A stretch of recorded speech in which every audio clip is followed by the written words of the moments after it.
साथ संग जी बड़े प्यार से बोली जी, धन निरंकार जी। साथ संग जी एक भक्त सदगुरु से ब्रह्म ज्ञान के दात पहले तू अपन अनुभव अपने दोस्त में शेयर करता। कैसे शेयर करता? आई हम वीरेंद्र मोदी आप लोग इनके सामने ये भजन के भाव से ये आप लोग इनके पास भेजे जात बा। आशा बा आप लोग के पसंद आई। आप लोग इन दास के वीडियो के देख के लाइक शेयर कमेंट करके आशीर्वाद देवे की कृपा कर बजा। तो आई सुनी ये भजन।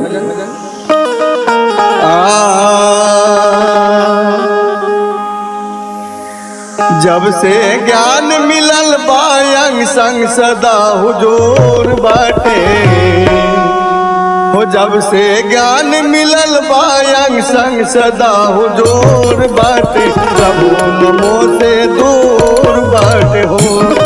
जब से ज्ञान मिलल बायंग संग सदा हुजूर बाटे, प्रभु नमो से दूर बाटे हो।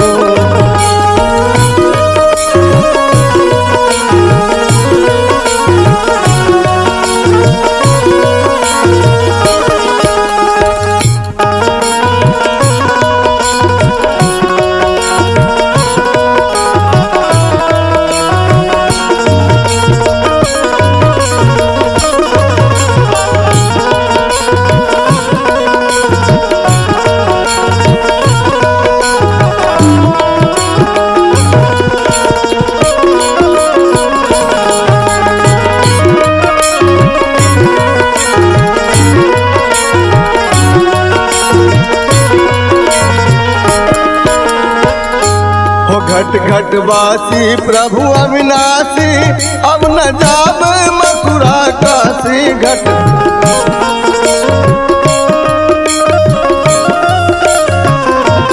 घट घट वासी प्रभु अविनाशी, अब न जाब मथुरा काशी।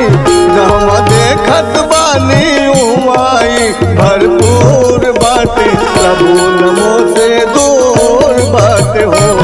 जहाँ देखत बानी खड़ाऊ भरपूर बाटे, प्रभु नमो से दूर बाटे हो।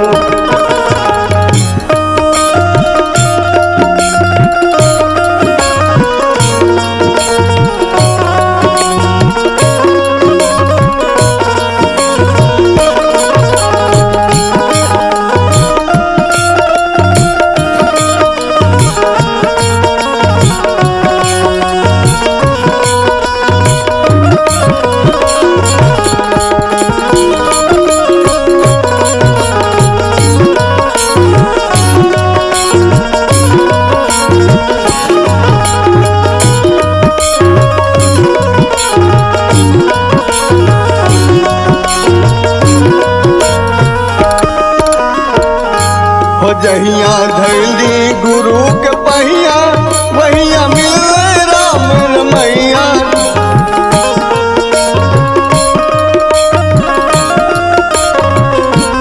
जहिया धैली गुरु के पहिया, वहिया मिल राम रमैया। नैनन में चमकत बाबन के जैसे नूर बाटे, प्रभु नमो से दूर बाटे हो। नैनन में चमकत बाबन के जैसे नूर बाटे, प्रभु नमो से दूर बाटे हो।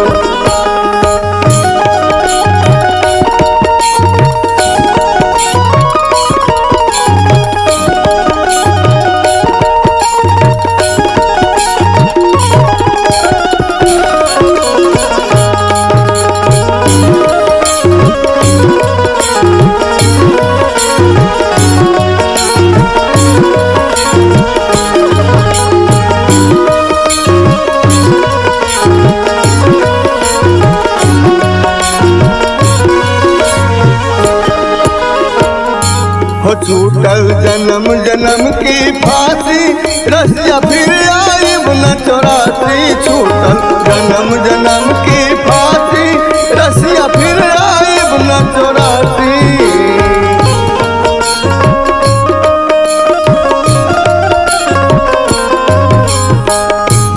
छूटल जन्म जन्म की फांसी, रसिया फिर आइब न चौरासी। गुरु बिन ज्ञान न होला, गुरु बिन ज्ञान न होला, मौजी जग के दस्तूर बाटे, प्रभु नमो से दूर बाटे हो। गुरु बिन ज्ञान न होला, गुरु बिन ज्ञान न होला, मौजी जग के दस्तूर बाटे, प्रभु नमो से दूर बाटे हो। जब से ज्ञान मिलल पायंग संग सदा हुजूर बाटे, प्रभु नमो से दूर बाटे हो। जब से ज्ञान मिलल पायंग संग सदा हुजूर बाटे, प्रभु नमो से दूर बाटे हो। साथ संग जी बड़े प्यार से बोली जी, नाम निरंकार जी।